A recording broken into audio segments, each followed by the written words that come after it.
옆에 있는 분들 한번 보시면서 한번 인사 한번 나누셨으면 좋겠습니다. 네, 반갑습니다. 네, 잘하셨습니다. 네, 감사합니다. 우리는 5월 가정의 날을 보내고 있습니다. 오늘 말씀을 통해서 아버지의 영향력 그리고 가장의 영향력이 얼마나 중요한지를 깨닫기를 바라고 가정을 더 아름답게 든든히 세워가는 그 길을 알게 되는 기회가 되기를 바랍니다. 오래전에 제가 잘 아시는 분이 두란노 아버지 학교를 수료했습니다. 그가 아버지 학교를 가게 된 계기가 있었습니다. 자신이 아버지로 또 남편으로 제대로 못하고 있음을 느꼈기 때문입니다. 그 사람은 결혼을 하고 첫째 아기가 태어났을 때 막상 어떻게 해야 할지 몰랐습니다. 그는 결혼을 하면 남편으로 또 아버지로 잘할 줄 알았는데 실제 결혼을 하고 나니 그 생각이 얼마나 큰 착각이었는지를 알 수 있었습니다. 그 사람은 사소한 일부터 시작해서 하나둘씩 삐걱거리기 시작했고 아내와 아이들을 대하는 것들을 살펴볼 때 모두가 부족한 것을 발견하게 되었습니다. 과연 나는 아버지로서 잘 못하는구나. 아버지 역할, 남편 역할을 잘 못하는구나 하는 생각을 하게 되었습니다. 사실 생각해보면 그는 아버지가 일찍 돌아가셨기 때문에 아버지 되는 법도 또 배운 적도 본 적도 없었던 것입니다. 그래서 그는 좀 제대로 알고 배워야겠다 다짐을 하고 아버지 학교를 자진해서 입학하게 되었습니다. 아버지 학교 첫 강의의 주제가 아버지의 영향력이었습니다. 신명기 5장 9절 10절 말씀을 말하면서 그것들에게 절하지 말며 그것들을 섬기지 말라. 나 내 하나님 여호와는 질투하는 하나님인즉 나를 미워하는 자의 죄를 갚되 아버지로부터 아들에게로 3, 4대까지 이르게 하거니와 나를 사랑하고 내 계명을 지키는 자에게는 1000대까지 은혜를 베푸느니라. 아멘. 아버지의 잘못된 영향력은 3, 4대까지 이른다는 것입니다. 구약의 아브라함과 이삭과 야곱의 3대까지 흐르는 잘못된 영향력이 있었습니다. 위기의 순간에 거짓말을 하고 아내를 누이라 속이고 팔아 넘기는 일, 자식에 대한 편애로 인해서 자녀 중에서 한 사람은 떠나야 하는 일, 그런 비극들이 있었습니다. 아브라함이 사라를, 이삭이 리브가를 팔아 넘겼고 야곱은 형 에서와 또 삼촌을 몇 번이나 속이는 거짓말장이었습니다. 아브라함은 야곱을 편애함으로 형 에서를 피해 도망해야 했고 야곱도 요셉에 대한 편애로 형들이 요셉을 팔아 넘기면서 요셉은 가정을 떠나서 애굽 땅에서 나그네 삶을 살아야 했다는 것이 아버지 학교의 첫 번째 강의 내용이었습니다. 오늘 본 열왕기상 말씀은 역사서입니다. 우리가 일반 역사책을 읽을 때에 역사가가 어떤 역사관을 가지고 그 책을 썼는지를 잘 아는 것이 중요합니다. 왜냐하면 똑같은 사실도 저자의 역사관에 따라서 전혀 다르게 기록될 수 있기 때문입니다. 역사책을 읽을 때 저자의 역사관을 이해하면 그 책의 내용과 핵심을 더 잘 이해할 수 있습니다. 성경에도 우리가 역사서라고 분류하는 책들이 있습니다. 신학자들은 성경에 나오는 역사들 역시 저자들의 독특한 역사관이 나타나고 이러한 역사관은 성경이 바라보는 세계관과 깊은 관련이 있음을 알게 되었습니다. 성경에 나오는 역사서는 역사관에 따라서 두 가지로 나눌 수 있습니다. 첫째는 신명기 사관을 따르고 있는 여호수아, 또 사사기, 사무엘상하, 열왕기상하가 그렇습니다. 둘째는 역대기 역사관을 따르고 있는 역대상하입니다. 오늘 말씀과 관련 있는 신명기 사관은 모세가 기록한 신명기가 가진 역사관을 의미합니다. 모세는 자신이 가나안 땅에 들어가지 못하기 때문에 죽기 전에 요단강 건너편에서 가나안 땅에 들어갈 새로운 그 세대들을 위해서 새 시내산에서 받았던 율법책을 재정리했습니다. 또 가나안에 들어가서 이스라엘 백성들이 명심하고 지켜야 할 법들을 정리해서 기록한 책이 신명기 말씀입니다.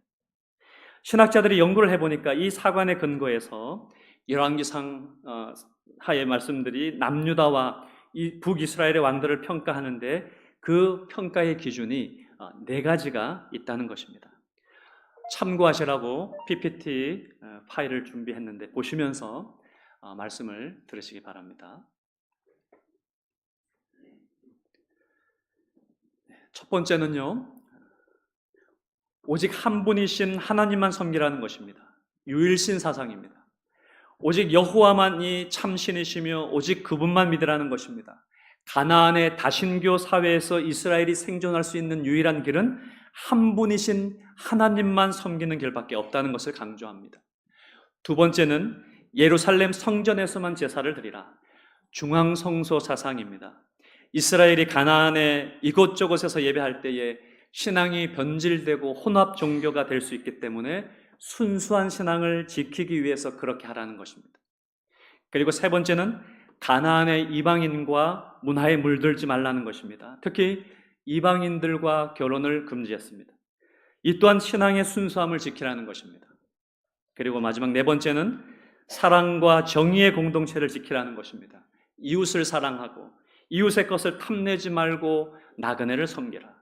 사랑과 정의를 지키며 공동체를 위해서 봉사하고 공동체가 죄악에 물들지 않도록 힘쓰라라는 것입니다.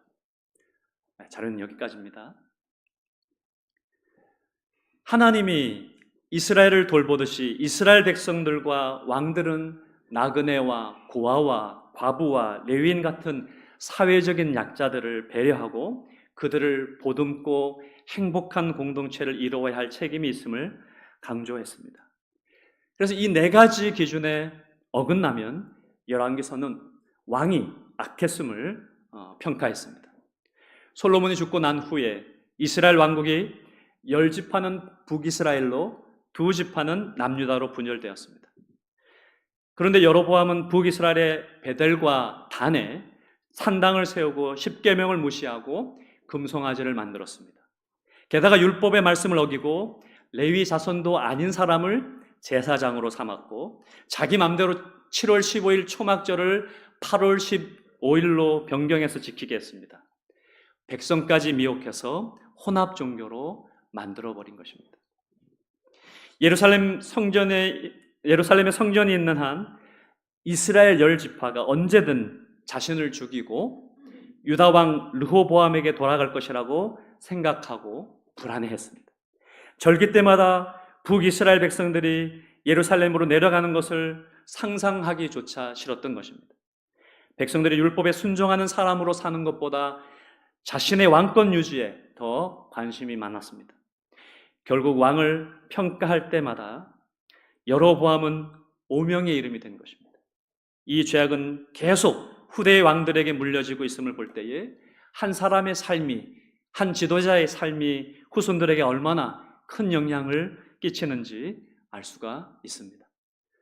성도 여러분, 오늘 말씀에 당시 북이스라엘 왕이었던 아하시아가 아하시아 왕을 평가하는데 아하시아 왕은 여호와 앞에서 악을 행하여 그의 아버지의 길과 그의 어머니의 길과 여로보암의 길을 따랐다고 말씀하면서 이스라엘의 모든 왕들 중에서 아주 악하게 평가되고 있습니다. 사실 이스라엘 왕들을 북이스라엘 왕들을 살펴보면 선한 왕들은 없습니다. 그럼 아하시아의 아버지는 누구였을까요? 또한 악한 왕으로 평가되는 아합 왕입니다. 그의 어머니는 시돈 사람 왕 엣바알의 딸 이세벨입니다. 하나님이 아닌 이방신을 섬기는 이방인 여인이었는데 아합과 결혼하면서 자기 나라의 우상들을 가지고 왔고 아합과 함께 성경에는 악한 여자라고 나옵니다. 게다가 아합과 이세벨은 포도원 농부 나봇을 속이고 나봇의 그 포도원을 빼앗아 버립니다. 또한 하나님의 선지자 엘리야를 죽이려고 했던 사람입니다. 그러니까 이 신명기적 사관의 네 가지 기준을 모두 다 어긴 것입니다. 아하시아 왕은 그의 아버지와 어머니가 어떻게 살았는지 어렸을 때부터 봤을 것입니다. 그가 어떤 가정 교육을 받았을지 짐작이 갑니다. 그의 아버지와 어머니가 하나님을 업신여기며 바알을 섬기며 힘없는 백성을 속여 재산을 빼앗는 사람들이었습니다. 아하시야 왕은 아버지 아합 왕과 어머니 이세벨의 행함을 보면서 생각했을 것입니다. 아, 힘만 있으면 가난하고 힘없는 자들의 것을 빼앗아도 되는구나. 권력을 이용해서 약탈하는 것을 배운 것입니다. 또 하나님도 업신여겨도 되는 것이구나. 하나님도 별것 아니구나 라는 생각을 하지 않았을까요? 아시아가 왕이 되었지만 난간에서 떨어져 죽을 병에 걸렸습니다. 그의 병이 나을지 물어볼 때에 하나님을 찾지 않고 이방에 내신 에그론의 바알세봅에 물어보라고 합니다. 이 또한 우상을 섬기던 그의 아버지와 어머니의 모습을 보고 배운 것이라고 할 수 있습니다. 그때에 하나님의 사람 엘리야 선지자는 말합니다. 이스라엘에 하나님이 없어서 바알세봅에게 물으러 가느냐? 너는 침상에서 내려오지 못할 것이며 반드시 죽으리라. 결국 선지자 엘리야의 선포대로 그는 아들도 없이 왕의 대를 잇지 못하고 죽고 말았고 여호와 하나님과 사람들 앞에 범죄한 악한 왕으로 평가받게 된 것입니다. 아하시아가 이 지경까지 되었던 것은 첫째 그의 아버지의 영향력이었습니다. 그럼 아하시아의 아버지 아합 왕은 처음부터 바알신을 섬겼던 것일까요? 가난한 자의 것을 빼앗았던 것일까요? 아합의 아버지 오므리의 왕의 영향을 받았습니다. 군대 지휘관이었던 오므리는 당시 왕이었던 시므리 왕을 반역하여서 이스라엘 왕이 되었습니다. 예루살렘이 아닌 사마리아를 수도로 삼은 장본인이었습니다. 열왕기에는 오므리는 오직 악한 왕이며 그가 하나님께 범죄하여 악한 길을 떠나지 않았다고 매섭게 책망하고 평가하고 있습니다. 중앙성소, 즉 예루살렘의 성전에서만 예배를 드려야 하는 평가 기준에 어긋나는 것입니다. 아하시아 왕을 포함해서 세 왕 모두가 하나님 앞에 악한 왕으로 평가받고 있다는 것입니다. 오므리 왕, 열왕기상 16장 25절 말씀에 여호와 보시기에 악을 행하되 그 전에 모든 사람보다 더욱 악하게 행하여 여로보암의 모든 길로 행하며 그가 여호와를 노하시게 하였더라.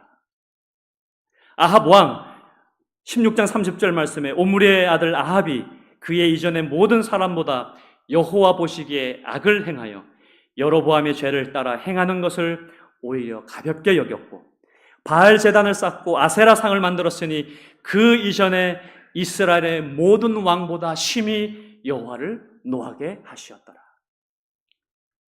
정리하면 아하시아는 그의 아버지 아합의 영향을 받았고 아합은 그의 아버지 오므리의 영향을 받았던 것입니다. 오므리부터 시작된 그 영향력은 3대까지 계속된 것입니다. 결국 아하시아 왕가는 패망하고 말았습니다. 미국 사회학자의 통계에 의하면 폭력을 휘두르는 아버지 밑에서 자란 아이는 나중에 아버지가 되어서 폭력을 행사할 확률이 70%나 되고 알코올 중독자 아버지 밑에 자란 아이는 일반적인 아버지 밑에서 자란 아이들보다 알코올 중독자가 될 확률이 4배나 높다라고 말하기도 합니다. 아버지의 죄는 아버지 한 세대로 끝나지 않습니다. 반면에 아버지의 선한 의로움도 자자손손에게 대를 이어 내려간다는 것을 모든 아버지들, 모든 가장들은 기억해야 합니다. 앞에서 말한 아버지 학교에 입학했던 사람은 강의 첫날 아버지 학교의 교재에 나온 여러 가지 질문에 제대로 답변을 하지 못했다고 합니다. 아들로서 여러분은 아버지와 어떤 관계를 맺고 살아오셨습니까? 그 아버지가 여러분에게 뿌린 씨앗으로 인해서 여러분은 어떤 열매를 맺고 있습니까? 그리고 지금 아버지가 되신 여러분은 어떤 씨앗을 자녀들에게 뿌리고 계십니까? 강의는 계속되었는데 우리가 아버지로부터 이미 받았던 상처는 막을 수 없었다 할지라도 우리가 아버지로서 자녀에게 줄 앞으로 받게 될 경험은 충분히 선택할 수 있습니다. 아버지가 아버지 자리를 지키고 그 자리에서 마땅한 일을 행하면 당신의 자녀는 당신과 같은 아픔을 겪을 필요가 없을 것입니다. 아픔은 우리 자신으로 족합니다 라는 내용으로 첫날의 강의는 이렇게 끝이 났습니다. 그리고 매번 마지막에 헤어지면서 이렇게 외쳤습니다. 아버지가 살아야 가정이 산다. 주님, 제가 아버지입니다. 아버지가 살아야 가정이 산다. 주님, 제가 아버지입니다. 예전에 그 월간지, 아버지라는 그 월간지에서 아버지 학교를 마친 조영근 씨에 관한 이야기를 읽었던 적이 있습니다. 삼수생 아들을 둔 그 조성재 씨는 조용근 씨는 그 조성재라는 아들을 두었는데 전 대전 지방국세청장이었다고 합니다. 그는 공직 생활을 하면서 너무 바쁜 나머지 아들에게 제대로 신경을 쓰지 못했고 또 고3인 아들이 2번이나 대학에 낙방하면서 아버지와 아들의 갈등은 더욱 심해졌고 대화의 문은 닫히고 말았다고 합니다. 어느 날 그의 아내가 아들의 컴퓨터가 켜져 있고 아들이 자리에 없는 새에 잠깐 컴퓨터를 보게 되었었는데 그 컴퓨터 안에 있는 그 글귀 중에 아버지를 죽여야겠다라는 그런 글귀를 보고 깜짝 놀라서 남편에게 전화를 하고 또 여보 부탁이니 아버지 학교 한번 가보기를 바란다는 그런 간절한 요청을 했습니다. 아버지 학교에 입학한 첫날 조영근 씨는 충격을 받았고 가장으로서 아버지로서 열심히 산다고 했지만 살아온 모습이 크게 빗나가고 있었구나라는 것을 알았습니다.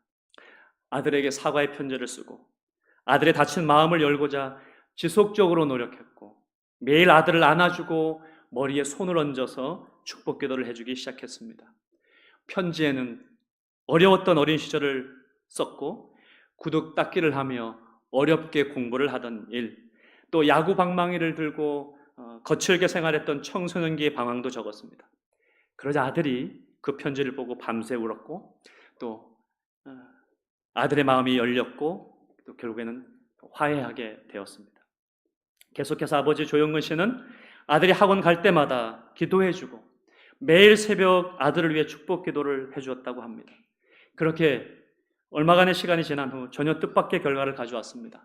처음에는 삼수를 하는 자신을 아버지가 미워하는 줄 알았던 그 아들은 아버지의 그 넘치는 진정한 사랑과 그 마음에 평안한 마음으로 공부에 전념할 수 있었고 학원에서 재수할 당시에는 그 반에서 5등도 하지 못했었는데 서울대는 꿈도 꾸지 못했었는데 수능에서 389점을 맞으면서 그 당시에 서울대 법대에 수석으로 입학하게 되었다고 합니다.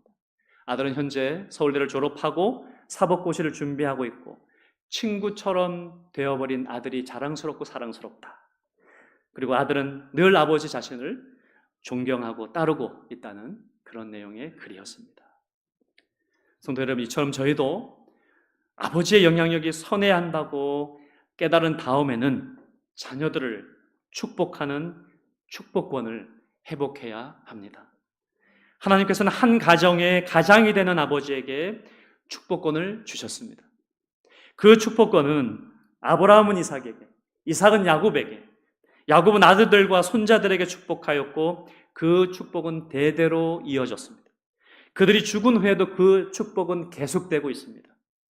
아브라함, 이삭, 야곱의 복이 대대로 내려오는데 그것은 아버지로 시작된 축복을 자식에게 주었기 때문입니다. 이제는 예수 그리스도를 믿는 하나님의 자녀들에게 그 복이 이어졌고 주 안에서 그 복을 받게 되었습니다. 그 축복의 권한이 우리에게 있음을 믿습니다. 가정에서 아버지의 영적 권위를 회복시키고 또한 가정을 지키는 축복권 회복 운동을 조금씩 실천했으면 하는 것이 아버지 학교의 취지요 운동이었습니다. 성도 여러분, 아버지 학교를 졸업한 자로서 여러분에게 말씀합니다. 아버지 학교의 외침처럼 아버지가 살아야 가정이 삽니다. 아버지의 위치를 다시 자리매김하시길 바랍니다. 큰 소리치고 또 잔소리해도 아이들이나 아내가 아버지의 권위를 인정하지 않습니다. 저의 경험도 그렇습니다. 순종하지 않고 무릎 꿇지 않습니다. 그러나 복의 근원이신 하나님을 믿고 축복 기도를 하기 시작할 때에 점점 아버지를 존경하게 되고 그 권위를 인정하게 될 것입니다. 아버지뿐이겠습니까? 어머니가 살아야 가정이 삽니다. 하나님께서는 아버지는 물론 혼자 믿으시는 가정의 영적인 가장과 믿음의 가장에게도 축복권을 주셨다고 믿습니다. 우리 성도 중에는 두 분 중에 한 분이 돌아가시거나 또 헤어져서 한 분만 계신 분도 있습니다. 아버지와 어머니가 가장이 아닌 성도들도 있습니다. 그분이 보호자로서 가정을 대표하는 사람이라면 그분도 영적 가장으로서 아이들에게 축복하며 기도할 수 있고 또 아이들에게 선한 영향력을 끼치고 좋은 경험을 할 수 있도록 도울 수 있습니다. 5월의 가정의 달로 정해서 지키는 이유는 5월에만 가정을 생각하라 하는 것이 아니라 5월에 가정의 중요성을 깨닫고 1년 내내 아니 평생 행복한 가정을 위해 힘쓰라는 의미일 것입니다. 하나님께서 허락하신 소중한 가정, 사랑스러운 그 자녀들과 아내를 돌아보시는 시간 되시기를 바랍니다. 하나님께서 주신 영적 비밀이 축복권임을 아시고 그 축복권을 회복하는 여러분들 되시기 바랍니다. 자녀들과 아내를 위해서 후손들을 많이 축복해 주시기 바랍니다. 돈 드는 것이 아니니 많이 사용하시기 바랍니다. 특별한 날이나 명절에 아들의 머리에 손을 얹어 축복해 주시고 할아버지가 또 할머니가 손자 손녀들을 무릎에 앉혀 손을 얹어 축복하시기를 권합니다. 저도 잃어버렸던 이 축복권 회복 운동을 오늘을 계기로 다시 회복하려고 노력할 것입니다. 아내와 자녀들, 후손들을 향한 축복의 기도는 하나도 땅에 떨어지지 않고 응답받을 줄 믿습니다. 내가 살아있는 동안에 이루어짐을 못 본다 할지라도 내가 죽은 후에도 기도를 응답하시고 이루시는 그 영원한 하나님이 우리를 이끄실 것을 믿습니다. 좋은 영향력을 끼치는 아버지요 어머니 되시길 바랍니다. 선한 영향력을 아이들에게 전하는 영적 가장들 되시기를 바랍니다. 결혼과 출산을 앞둔 예비 아버지와 예비 어머니, 청년들도 오늘 이 말씀을 기억하시기 바랍니다. 모두 다 좋은 영향력을 끼치는 아버지요, 어머니요, 가정을 대표하는 영적인 가장과 보호자들 되시기를 바라고 축복권 회복 운동이 일어날 수 있기를 주님의 이름으로 축복합니다. 기도하겠습니다.